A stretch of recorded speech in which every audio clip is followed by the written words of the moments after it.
Assalamu alaikum students, welcome to my channel. Students, in this video we will go through the topic types of the alimentary tract glands. I will talk about the types of the glands and the secreting materials of these glands that collectively help in the digestion of the body. Alimentary tract glands. There are several types of the glands that provide the different types of the alimentary tract secretions. Along the whole length of the gastrointestinal tract, the secreting glands keep the digestive system, and the mucus glands that are located from mouth to anus provide mucus for the lubrication and the protection of all the alimentary tract from harmful effects. The digestive enzymes are secreted in most areas of the gastrointestinal tract from mouth to distal end of the ileum, and the mucus is secreted from mouth to anus.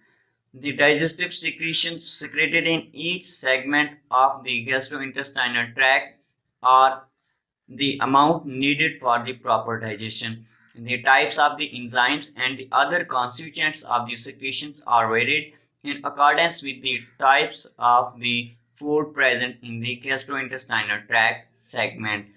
So on this base, there are several types of the alimentary tract glands that provide alimentary tract secretions. Number one is the mucus gland.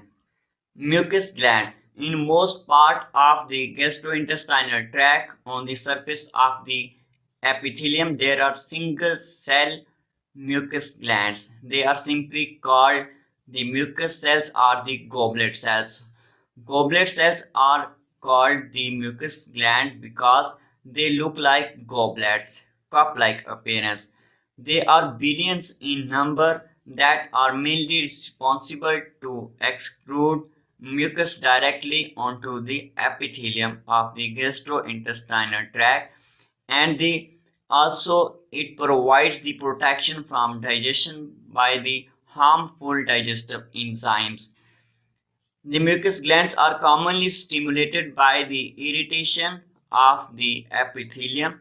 Whenever there is the irritation of the epithelium, mucus glands stimulated and they secrete the mucus that provide lubrication and prevention from the harmful digestive powerful enzymes of the gastrointestinal tract.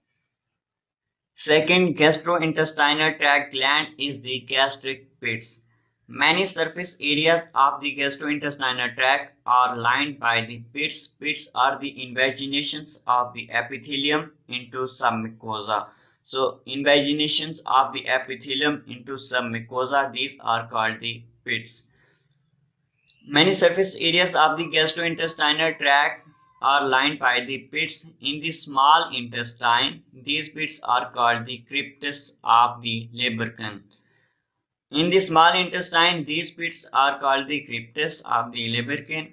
These are the deep invaginations. The pits contain specialized secreting cells, including the parietal cells, chief cells, D cells, G cells. Parietal cells that secrete the hydrochloric acid, chief cells that secrete the pepsinogen, which provide the pepsin enzyme for the protein digestion. D cells release the somatostatin, and G cells are responsible for the secretion of the gastrin, gastric juice. So the number two alimentary tract gland is the gastric pit.